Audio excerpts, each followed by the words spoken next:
Shalom Bapak Ibu yang dikasihi Tuhan, kita jumpa kembali malam hari ini dalam FWF Osaka, Filmon Wongso Fellowship Obrolan Santai Keluarga Allah.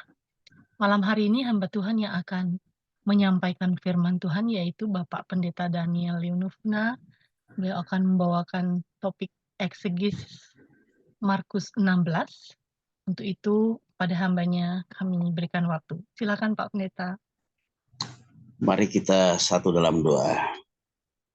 Bapa di surga, kami mengucap syukur Tuhan atas kesempatan di mana Tuhan mengizinkan kami untuk menikmati kehidupan ini dan mendengarkan serta belajar dari firman Tuhan.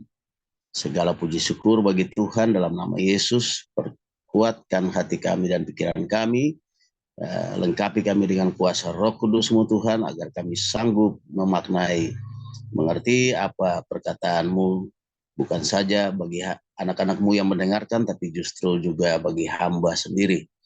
Agar kami makin hari makin belajar untuk memahami Yesus, memahami kebenaran-Mu dengan benar. Terpujilah nama-Mu Tuhan, dalam nama Yesus kami siap untuk mendengarkan sabda firman Tuhan. Haleluya. Amin. Shalom Bapak Ibu yang terkasih dalam Tuhan Yesus. Saya diberikan tema hanya beberapa hari menjelang hari H hari ini. Jadi sangat dekat waktunya sekali, dan biasa tema-tema yang diberikan Bu Ayu itu tema-tema khotbah yang seperti pada umumnya. Tetapi kali ini Bu Ayu berikan tema yang agak sedikit mendebarkan hati, yaitu eksegesis Markus pasal 16.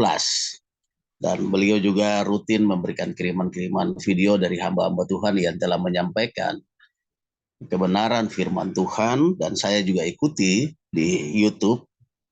Dan seperti kemarin saya ikuti dari Ibu Pendeta Louis, ya kalau tidak salah, Dr.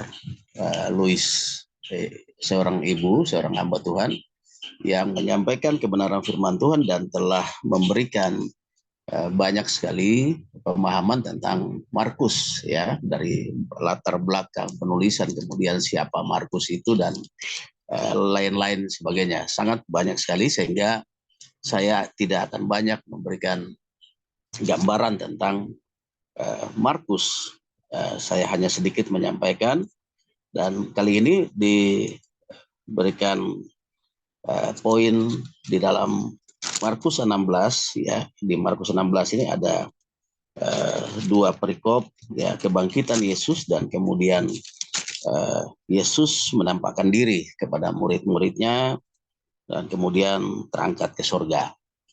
Tetapi sebelumnya kita melihat bahwa sedikit tentang Markus, bahwa nama Markus ini pertama kali ditemukan dalam Kisah Rasul pasal 12 ayat 12.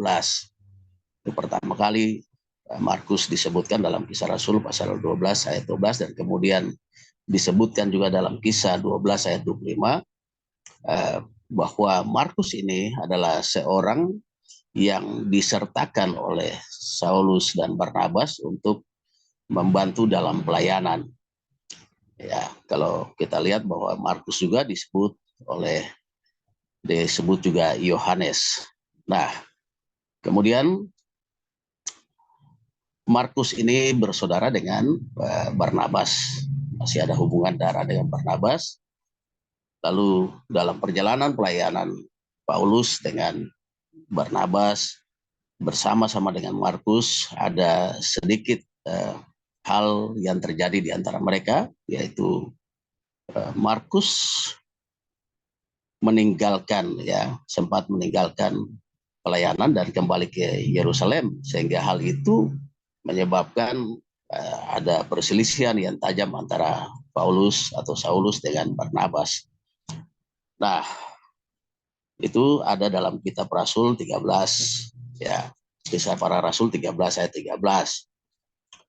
Nah, tidak dijelaskan secara rinci atau tidak tertulis dalam Alkitab kenapa Markus meninggalkan Saulus dan Barnabas, tetapi banyak pendapat mengatakan bahwa Markus masih sangat muda dan belum matang dalam hal rohani, sehingga dia masih belum begitu stabil dalam komitmennya untuk melayani, sehingga dia kembali ke Yerusalem. Nah, akibat dari dia meninggalkan pelayanan itu, maka Rasul Paulus berselisih dengan Barnabas, dan itu tertulis dalam Kisah Para Rasul 15 ayat 38 sampai 40. Nah, tetapi dalam perjalanan waktu, Markus semakin hari semakin matang dalam pelayanan. Nah, dan akhirnya Markus kembali dalam tanda petik rujuk, ya, berbaikan kembali dengan Paulus. Nah, itu bisa terlihat dalam Kolose 4 ayat yang ke-10. Nah, bahwa perjalanan seorang Markus itu juga diwarnai oleh Petrus. Sebab Markus ini juga bisa dikatakan bahwa dia adalah seorang murid dari Petrus. Memang Markus ini bukan salah satu rasul langsung dari Tuhan Yesus yang bersama-sama, ya, dengan Tuhan Yesus, tetapi Petrus begitu menginspirasi Markus, sehingga tulisan-tulisan yang ada dalam kitab Markus itu adalah pengajaran-pengajaran dari Petrus. Dan Markus makin matang dalam kerohanian dan pelayanannya itu juga atas bimbingan oleh seorang Petrus. Nah, kemudian kita lihat bahwa penulisan kitab Markus itu sangat berbeda, ya, seperti Matius, Injil-Injil lain, Matius, Lukas, dan Yohanes itu sangat berbeda, di mana penulisan Injil yang lain itu banyak mengutip dari kitab Taurat, ya, banyak mengutip di kitab Taurat untuk menegaskan bahwa apa yang terjadi di dalam perjalanan pelayanan Yesus dan kemudian historikal Yesus Kristus itu sudah dinubuatkan sebelumnya oleh kitab-kitab pada masa-masa lampau, sudah tertulis dalam Taurat dan kitab-kitab Nabi pada masa lampau, yaitu dalam Matius, Lukas, dan Yohanes. Tetapi Markus ini tidak banyak, ya, atau hampir tidak mengutip bagian dari kitab Taurat, karena memang bagian Markus ini penulisannya itu lebih banyak ditujukan kepada orang-orang Roma yang memang mereka ini tidak dekat dan tidak mengenal dengan baik kitab Taurat, ya, orang-orang Romawi. Nah, kitab Markus ini dituliskan juga di Roma, ditujukan kepada orang-orang Kristen Roma atau orang-orang Roma. Dan kemudian penyelesaian kitab ini kemungkinan itu diselesaikan di Alexandria, Mesir. Nah, jadi penulisannya sangat berbeda dengan Injil-Injil yang lain. Ya, ada 4 Injil dalam Alkitab itu, tetapi Markus ini sangat berbeda karena inspirasi penulisannya itu tidak seperti dengan Matius, Lukas, dan Yohanes. Nah, sehingga tulisan ini juga memberikan kekuatan kepada orang-orang Kristen yang pada saat itu ada di Romawi, karena begitu dahsyat penganiayaan terhadap orang-orang Kristen pada masa itu, sehingga Markus menuliskan itu untuk meneguhkan mereka, memberikan motivasi dan kekuatan bagi mereka. Nah, kemudian kita kembali kepada Markus pasal 16, ya. Nah, dalam bagian yang dituliskan di sini tentang kebangkitan Yesus, bahwa ada beberapa hal yang kita bisa pelajari, ya. Markus 16 ayat yang pertama, kita lihat di situ bahwa ada beberapa hal yang kita lihat begitu mewarnai perjalanan sejarah dari Tuhan Yesus dan orang-orang yang berada bersama-samanya pada saat itu. Bahwa kita tidak bisa pungkiri bahwa tradisi dan kebiasaan, adat budaya dari satu kaum di mana Injil itu ditulis atau diberitakan atau tokoh itu berada, maka itu juga mewarnai penulisan-penulisan daripada kitab-kitab yang ada pada saat itu. Nah, kita lihat bahwa ayat 16 yang bagian pertama, ya, situ perikopnya kebangkitan Yesus. Setelah lewat hari Sabat, Maria Magdalena dan Maria ibu Yakobus serta Salome membeli rempah-rempah untuk pergi ke kubur dan meminyaki Yesus. Nah, kita lihat bagian ini adalah merupakan satu bagian tradisi, ya, tradisi yang ada dalam kehidupan orang-orang Israel. Tradisi ini tidak bisa dipungkiri bahwa juga tertulis dalam bagian-bagian lain firman Tuhan, baik histori, ya, sejarah, dan kemudian kehidupan para nabi dan rasul-rasul itu juga ada tradisi-tradisi yang menyertai perjalanan mereka. Nah, sehingga kita nggak bisa pungkiri bahwa ada, kalau orang katakan bahwa uh, Yesus pun Yesus pun hidup di dalam tradisi-tradisi yang ada pada saat itu, ya, yes, dia hidup dalam kalangan Yahudi, sehingga mau tidak mau tradisi-tradisi Yahudi juga mewarnai kehidupan Yesus Kristus. Nah, tetapi yang menjadi masalah bahwa dalam pengajaran-pengajaran yang diajarkan oleh Tuhan Yesus, dia menegaskan bahwa firman Tuhan atau perintah-perintah dan kebenaran firman Tuhan itu di atas tradisi itu. Sehingga ada tulisan tentang adat istiadat orang Yahudi, ya, dan bagaimana hukum Tuhan. Ada dua hal yang Yesus tegaskan di situ tentang tradisi. Sehingga tradisi bolehlah menjadi satu bagian dalam pelayanan kita, ya, mungkin mewarnai pelayanan kita. Ya, kalau kita misalkan, saya kasih sebuah contoh bahwa saya pernah pergi ke satu wilayah di Bandung, mungkin beberapa waktu lalu saya sudah sampaikan. Ya, ada satu pesantren dan memang kami tidak sebutkan daerah dan namanya. Dan kami bertemu dengan tokoh, ya, tokoh setempat di Bandung, ya, orang Sunda. Nah, setelah kami diskusi banyak hal dan kami memahami bahwa kenapa orang-orang Jawa Barat, suku Sunda itu sulit menerima kebenaran firman Tuhan atau Injil itu. Sebab kita terpaku dengan pelayanan gereja yang memang lebih kepada pola-pola barat, gitu kan, di mana orang duduk dan harus ini lagunya, ini model gerejanya, ini mimbarnya, ini tata layaknya, dan sebagainya dan sebagainya. Itu mewarnai aturan-aturan yang ada dalam gereja. Tetapi kami menemukan tokoh yang sangat berbeda pada masa itu. Pada waktu itu kami pergi, tahun lalu kami pergi ke sana. Nah, beliau punya pelayanan itu yang sangat bisa diterima adalah dia menggunakan alat kecapi dan kemudian menyanyikan lagu-lagu yang sudah diartikan ke dalam, sudah ditranslate ke dalam bahasa Sunda. Sehingga pelayanan beliau itu sangat bisa diterima. Bahwa memang tradisi itu, ya, tradisi rempah-rempah ini yang ada, yang dilakukan oleh wanita, perempuan-perempuan yang menyertai Yesus ini juga sudah dilakukan di masa-masa yang lalu. Pada masa-masa sebelumnya sudah dilakukan tradisi itu, ya, merempahi, ya, kalau kita lihat dalam kitab Kejadian 50 ayat 2 dan 50 ayat 2, ya, bahwa pada saat itu juga sudah orang-orang pada masa itu juga sudah dirempahi, sudah berikan rempah-rempah menurut tradisi orang-orang Israel atau Yahudi pada masa itu. Nah, sehingga tidak menjadi masalah kalau tradisi itu juga memberikan satu warna, ya, dalam pelayanan. Itu mungkin sebagai refleksi, ya, begitu mereka mencintai, ya, tokoh yang dimakamkan tersebut. Nah, yang penting adalah bahwa kita menempatkan firman Tuhan lebih dari segalanya. Pengalaman pelayanan kami juga pernah di satu daerah di Solo, di Tawangmangu ke atas, di satu desa namanya Gondosuli. Lalu pada saat itu orang-orang itu sebelum pernikahan pada besoknya, itu malam itu besek itu ditaruh di dapur. Dan itu akan didoakan menurut tradisi orang Jawa. Nah, tetapi pada saat itu dengan hikmatnya, dengan hikmat Tuhan, hamba Tuhan tersebut, mereka bertanya, Pak Pendeta, ini boleh atau tidak tradisi ini? Boleh atau tidak kami mendoakan dengan cara lama nenek moyang kami? Dia bilang, wis, tradisinya silakan aja.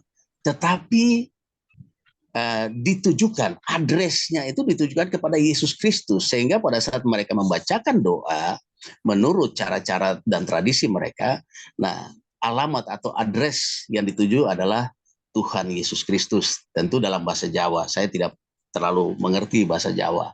Dan akhirnya Injil itu atau kebenaran firman Tuhan itu mulai dipahami dengan baik. Karena kita tidak bisa masuk langsung secara vulgar. Kalau menyentuh tradisi itu akan memudahkan kita untuk mendekatkan pengertian kepada mereka. Nah, jadi tradisi itu juga penting bagaimana kita memaknainya. Nah, ini tradisi merempahi minyak-minyak ini, merempahi jenazah ini dilakukan oleh wanita-wanita yang datang hendak meminyaki dan merempahi jenazah dari Tuhan Yesus.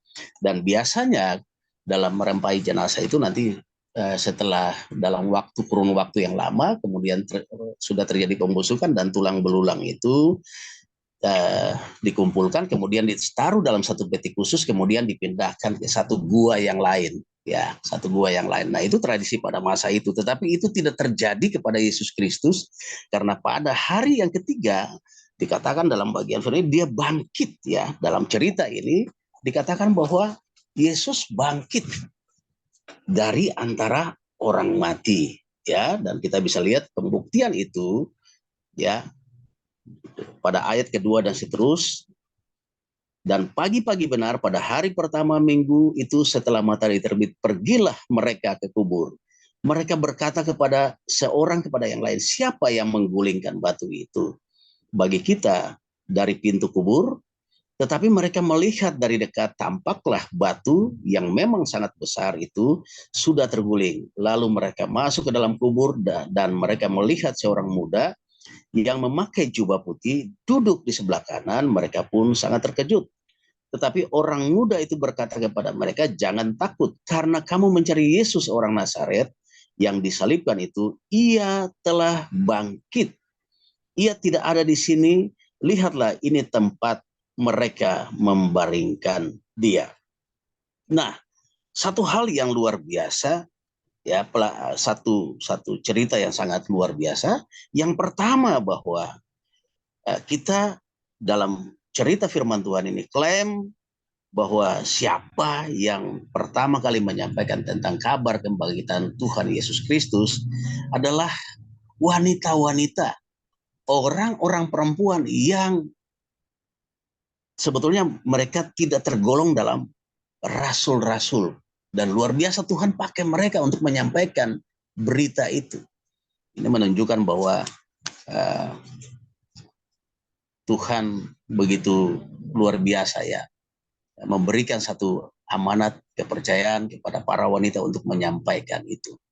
Dan ini mereka menjadi pemberita pertama, ya, pemberita pertama dari kebangkitan Tuhan Yesus Kristus. Nah, ini sangat luar biasa sekali. Sehingga tidak ada lagi orang yang, ya, tidak ada lagi gender di dalam pelayanan itu sebetulnya, ya. Dan sekarang ini lebih terbuka lagi karena banyak hamba-hamba Tuhan yang wanita sekarang sudah memimpin gereja dan melakukan sakramen-sakramen gereja, ya, di mana pada masa-masa lampau itu sangat terbatas sekali dan tidak boleh seorang wanita itu merupakan golongan yang boleh dikatakan dalam tradisi pada masa itu orang-orang, ya, kelas di kedua lah, seperti itu, ya. Laki-laki itu lebih face, ya, lebih pertama, ya, lebih sangat diutamakan. Tapi ini luar biasanya Tuhan, ya, luar biasa dia memberikan satu penghargaan kepada para wanita, ya, yang menyampaikan kabar tentang kebangkitan Tuhan Yesus Kristus. Nah, ini hal yang pertama. Yang kedua, menegaskan bahwa kebangkitan Yesus Kristus itu tidak hanya cerita saja, tetapi juga ada saksi yang menyaksikan bagaimana Yesus bangkit. Nah, banyak dari cerita-cerita tentang keyakinan yang lain itu tidak disertai dengan bukti dan saksi, ya, data-data, misalkan naskah kuno, kemudian naskah-naskah dan kemudian sejarah, kemudian saksi dan lain-lainnya dan lain-lain sebagainya. Ya, kita kasih contoh kitab yang ada dalam Markus ini kan. Petrus punya murid namanya Markus atau asistennya lah, ya, seorang yang belajar dari Petrus. Markus ya, pasti punya murid lagi dan terus seterusnya. Kemudian seperti Yohanes, ya, Yohanes punya murid Polikarpus dan seterusnya gitu kan. Sehingga kekuatan daripada penyampaian kebenaran itu sangat luar biasa kuat sekali.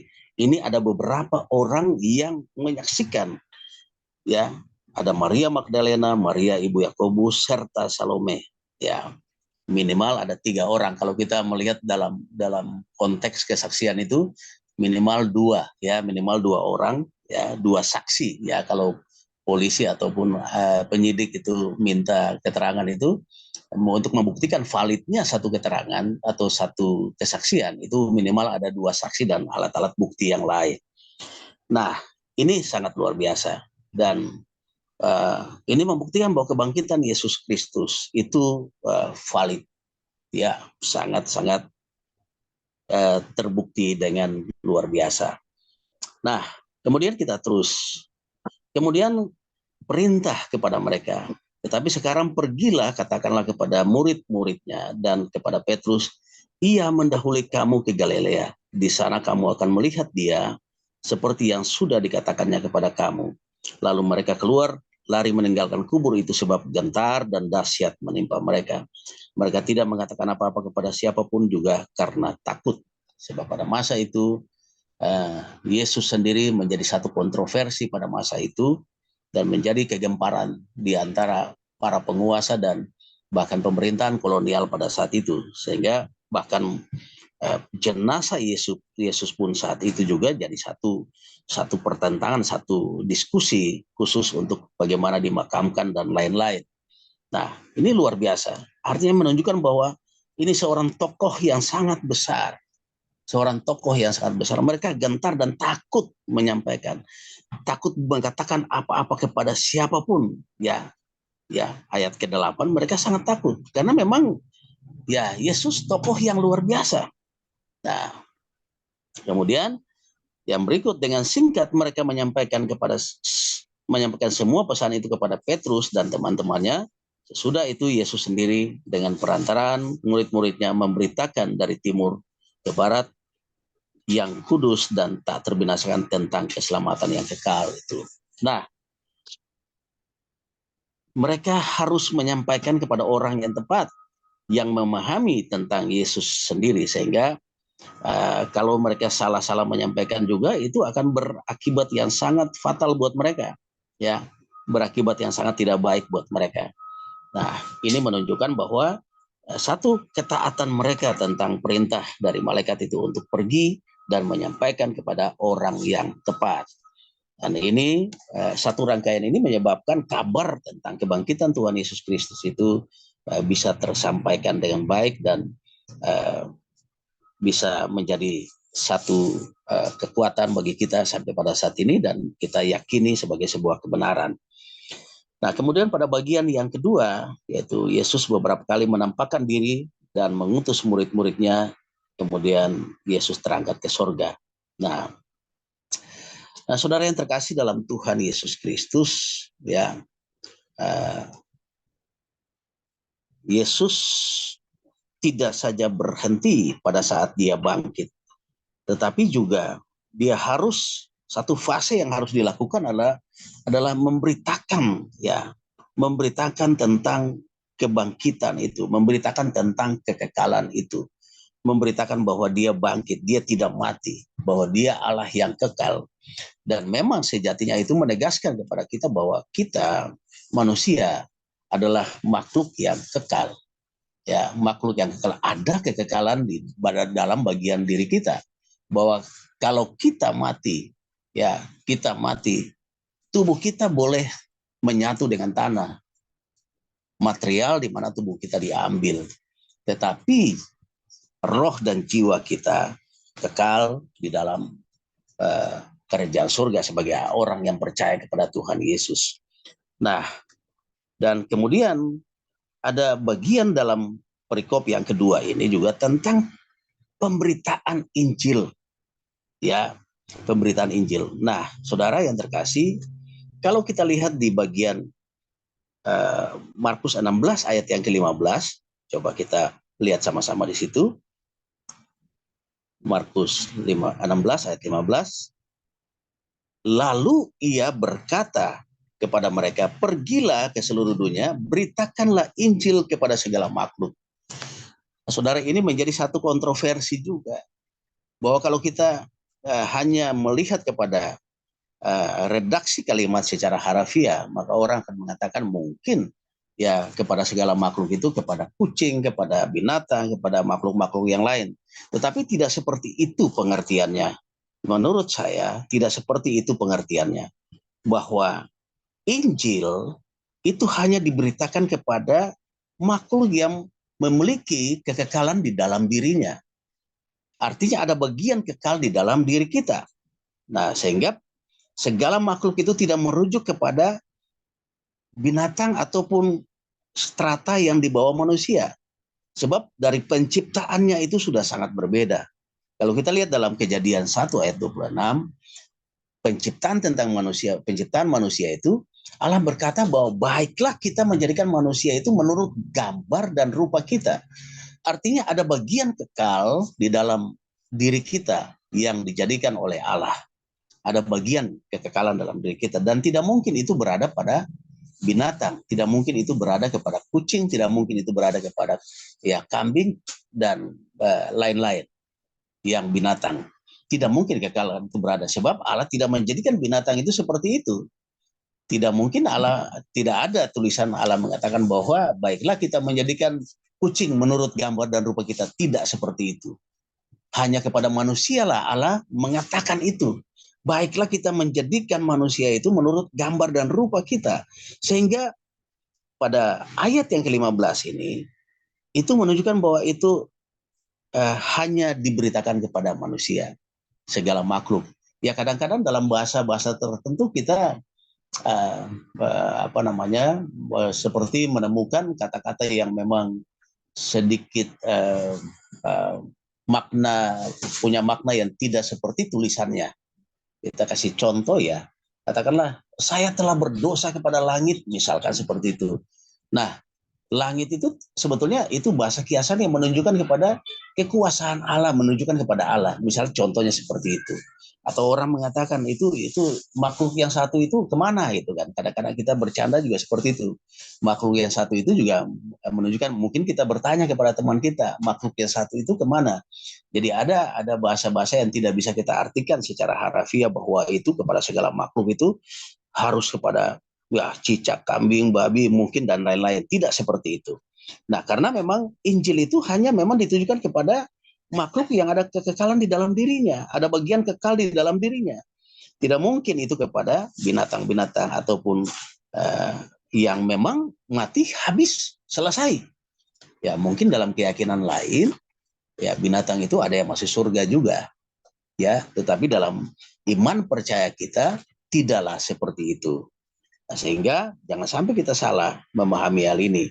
Siapa yang percaya dan dibaptis akan diselamatkan, tetapi siapa yang tidak percaya akan dihukum. Nah, saudara yang terkasih dalam Tuhan, ini satu perintah kepada kita semua untuk kita menjadi pemberita-pemberita Injil, ya, menjadi orang-orang yang agen-agen penyampai berita kebenaran kepada orang lain dan kepada orang-orang yang belum menerima keselamatan dari Tuhan Yesus Kristus. Nah, kita lihat kembali bahwa Yesus menampakkan diri kepada banyak orang, ya, kepada murid-muridnya, kepada banyak orang. Itu untuk meyakinkan dan menggenapkan ya firman Tuhan bahwa pada hari yang ketiga dia akan bangkit di antara orang mati. Ya, jadi tidak saja dia bangkit dan naik ke surga raib, ya, gaib dan menghilang begitu saja. Tetapi dia membuktikan, karena memang target daripada pemberitaan tentang Yesus dan karya-karyanya itu adalah manusia itu sendiri. Nah, Yesus menampakkan diri, ya, kalau kita lihat di sini, sesudah itu ayat 12, sesudah itu ia menampakkan diri dalam rupa yang lain, ya, dalam rupa yang lain, kepada dua orang dari mereka ketika keduanya dalam perjalanan keluar kota, ya, menampakkan diri dalam rupa yang lain, ya, dalam rupa yang lain. Dan orang mereka berbincang-bincang, tetapi mereka tidak mengenal karena Yesus dalam bentuk dan dalam rupa yang lain. Nah, lalu kembalilah mereka memberitahukannya kepada teman-temannya yang lain, berita makin tersebar, kepada mereka pun teman-teman itu tidak percaya. Akhirnya Yesus menampakkan diri kepada ke-11 orang itu ketika mereka sedang makan. Dan ia mencela ketidakpercayaan mereka dan kedegilan hati mereka. Oleh karena mereka tidak percaya kepada orang-orang yang telah melihat dia sesudah kebangkitannya. Nah, saudara, jangankan kita hamba-hamba Tuhan ketika menyampaikan kebenaran firman Tuhan. Yesus sendiri juga mengkritik kedegilan hati daripada orang-orang yang bersama-sama dengan dia. Ya, ketidakpercayaan mereka. Dan ini tantangan kita dalam pelayanan kita. Bahwa kalau kita memberitakan ada orang yang tidak percaya, ya ini pun dialami oleh Tuhan Yesus. Bahkan dia sendiri juga mengalami itu. Yesus sendiri pun mengalami itu. Orang tidak percaya, ya, utusan-utusan yang menyampaikan kabar itu. Dan kalau hari ini terjadi kepada kita, ya memang itulah yang juga terjadi kepada Tuhan Yesus. Nah, sehingga kalau kita sulit mengajak orang kepada kebenaran, ya itu kedegilan hati, ketidakpercayaan, dan bahkan ya tidak semua orang diberikan karunia ya untuk memperoleh keselamatan. Nah, saudara yang terkasih dalam Tuhan Yesus Kristus, ini tantangan kita untuk menyampaikan ya, karena makin hari waktu-waktu belakangan ini, saudara, mari kita memberikan penegasan kembali tentang Yesus, karyanya, pelayanannya, bahkan kematian dan kebangkitannya. Ini satu tantangan buat kita semua, saudara. Karena begini, banyak dari anak-anak Tuhan saat ini sudah meninggalkan Tuhan Yesus. Karena ketidakpahamannya tentang cerita tentang Tuhan Yesus. Ya, saya beberapa waktu lalu menginjil seseorang ya dari seberang untuk membimbing dia ke dalam Tuhan Yesus. Kami bertemu dan saya bimbing dia dan menyampaikan. Nah, saya melihat dari ketika kami berbincang-bincang, saya berdoa dan minta hikmat Tuhan bagaimana supaya Tuhan memberikan cara untuk saya menyampaikan kebenaran firman Tuhan. Dan kemudian saya narasikan dalam satu bentuk yang sederhana dan logik masuk. Dan puji Tuhan, setelah kami selesai berbincang-bincang sekitar 1 jam lebih, dia dengan sukacita mendengar kabar tentang Yesus. Dan seperti yang kita alami, hamba-hamba Tuhan alami, tantangan dalam pemberitaan Injil adalah ya biasa, soal anak ya masa Allah itu beranak dan lain-lain sebagainya, tentang Tritunggal Allah dan sebagainya. Nah, saya menyampaikan dalam konteks dan bahasa yang sederhana dan dengan ilustrasi-ilustrasi yang sederhana, dia bisa menerima dan kemudian kami akan membimbing lanjutan untuk bagaimana memahami Alkitab, ya baik perjanjian lama dan baru, dan kemudian menuntun dia ke dalam baptisan.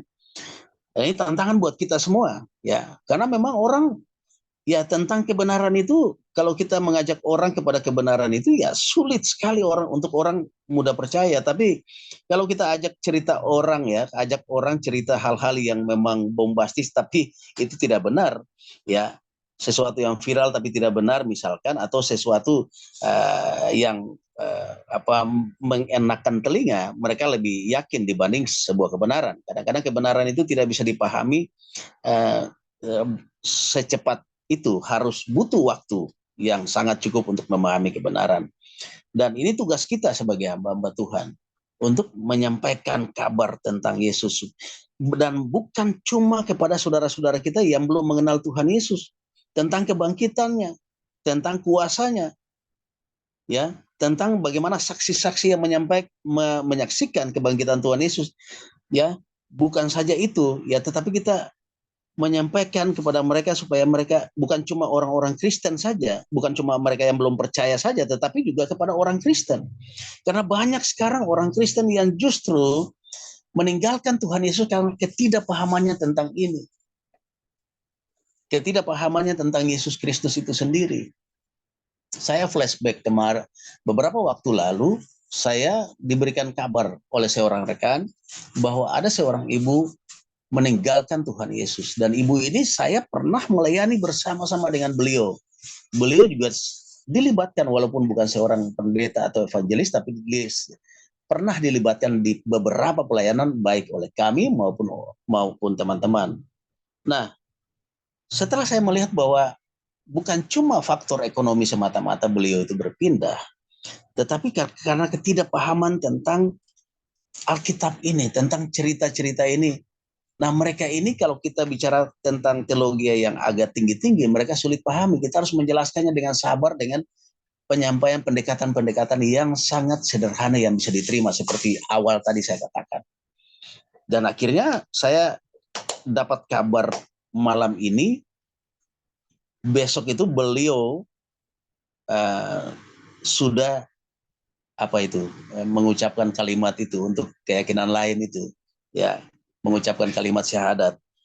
Dan pada saat malam itu saya bicara banyak tentang kebenaran firman Tuhan kepada beliau. Saya terangkan tentang Yesus, tentang kebangkitannya saya jelaskan juga. Saya jelaskan tentang bagaimana kita juga akan dibangkitkan satu saat nanti. Kalau kita tidak memiliki Yesus, kita tidak memiliki kebangkitan. Tapi apa jawaban beliau? Pak, maaf, sudah terlanjur gitu kan. Sudah terlanjur. Dan akhirnya ya sudah, itu pilihannya karena kita terlambat mengajarkan ini.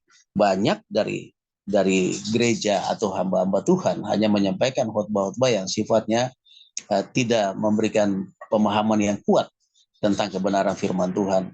Mereka hanya khotbah-khotbah motivasi tentang ekonomi, ya, keluar dari masalah dan lain-lain, tetapi pengajaran dasar tentang Yesus dan kebangkitan, dan bahkan penulisan-penulisan kitab ini tentang tokoh-tokoh penulisnya mereka tidak jelaskan.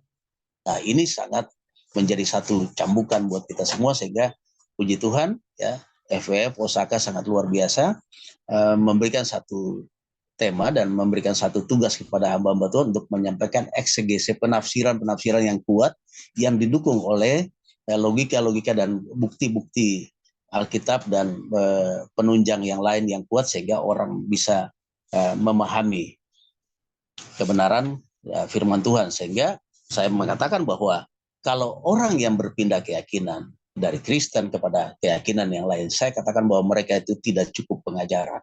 Mereka tidak cukup memahami tentang kebenaran. Sehingga perintah kepada kita, ya pergilah ke seluruh dunia, beritakanlah Injil kepada segala makhluk. Siapa yang percaya dan dibaptis akan diselamatkan, tetapi siapa yang tidak percaya akan dihukum. Tanda-tanda ini akan menyertai orang-orang percaya. Mereka akan mengusir setan-setan demi namaku. Mereka akan berbicara dalam bahasa-bahasa yang baru bagi mereka. Mereka akan memegang ular, dan sekalipun mereka minum racun maut, mereka tidak akan mendapatkan celaka. Mereka akan meletakkan tangannya atas orang sakit, dan orang sakit itu menjadi sembuh.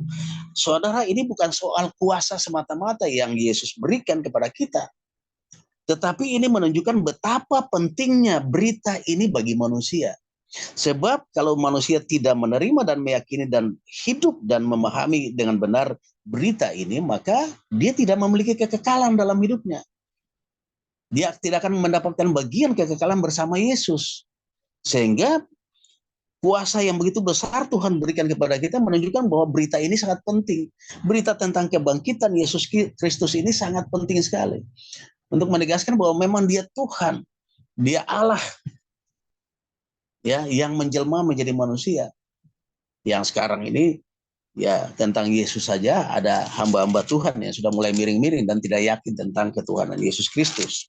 Nah, saudara, ini penting penegasan tanda dalam, ya, Markus 16 ayat 17 ini dan 18, ya, kuasa itu diberikan kepada kita menunjukkan bahwa berita ini sangatlah penting, menunjukkan berita yang tentang kebangkitan Yesus, tentang Injil, tentang kebenaran ini sangat-sangatlah penting, menunjukkan bahwa Allah begitu mengasihi kita semua. Yesus sangat mengasihi kita semua. Sehingga demi berita ini dan kehidupan kita yang kekal setelah kita selesai di dunia ini, Yesus memberikan tanda atau kuasa yang luar biasa, memberikan otoritas yang luar biasa. Jadi bukan soal kuasa semata-mata, ansih bukan soal kuasa, tetapi ini soal pentingnya berita yang kita bawa ini. Sehingga dia memastikan bahwa kamu jangan takut, pergi. Beritakan, tanda-tanda ini menyertai kamu. Jangan takut untuk memberitakan. Dan saudara jujur, ada hamba-hamba Tuhan juga yang mulai takut memberitakan Injil. Takut kenapa? Takut dibilang kristenisasi, takut dibilang takut risiko ya menghadapi laporan-laporan kepada dia akibat pemberitaan tentang Injil. Tapi kita lihat pada masa-masa itu bagaimana rasul-rasul di penjara. Paulus, Silas, ya Petrus itu di penjara karena nama Yesus. Nah, kita ini kan agen-agen pemberita, kenapa harus takut? Kita punya Allah yang hidup. Ya, Allah yang berkuasa. Kalau Allah Yesus tidak pernah bangkit, ya kita mungkin takut. Dia bangkit bukan cuma bangkit saja dan menunjukkan dia bangkit, tetapi juga dia menunjukkan bahwa aku berikan kuasa kepada kamu, aku kasih otoritas kepada kamu. Jadi jujur, beberapa dari hamba-hamba Tuhan cari aman, gitu kan. Jadi khotbahnya itu agak yang nyaman-nyaman dan takut ya. Tapi pentingnya bagi kita bahwa kita memahami dengan benar sehingga waktu kita memberitakan kita punya dasar yang kuat untuk tidak terjebak dalam satu situasi di mana kita bisa dilaporkan secara hukum. Nah, saudara yang terkasih dalam Tuhan Yesus Kristus, ini hal yang luar biasa. Saya selalu katakan kepada saudara-saudara saya di lingkungan keluarga, ponakan-keponakan, saya katakan bahwa kita bersyukur sebagai orang Kristen. Kita bersyukur sebagai orang yang percaya Yesus. Ya, karena keyakinan lain masih bersifat spekulasi. Ya, mereka menitik beratkan kepada kebaikan, nanti ditimbang. Apabila baiknya lebih banyak dari jahatnya, masuk surga. Itu sifatnya spekulasi. Karena Anda boleh baik secara fisik, tetapi dalam pikiran dan hatimu Anda belum tentu baik. Belum tentu tidak terkandung kejahatan-kejahatan di dalam hati. Ya, kita tahu firman Tuhan yang mengatakan bahwa kecenderungan hati manusia itu membuahkan kejahatan semata-mata. Nah, sehingga tidak bisa spekulasi.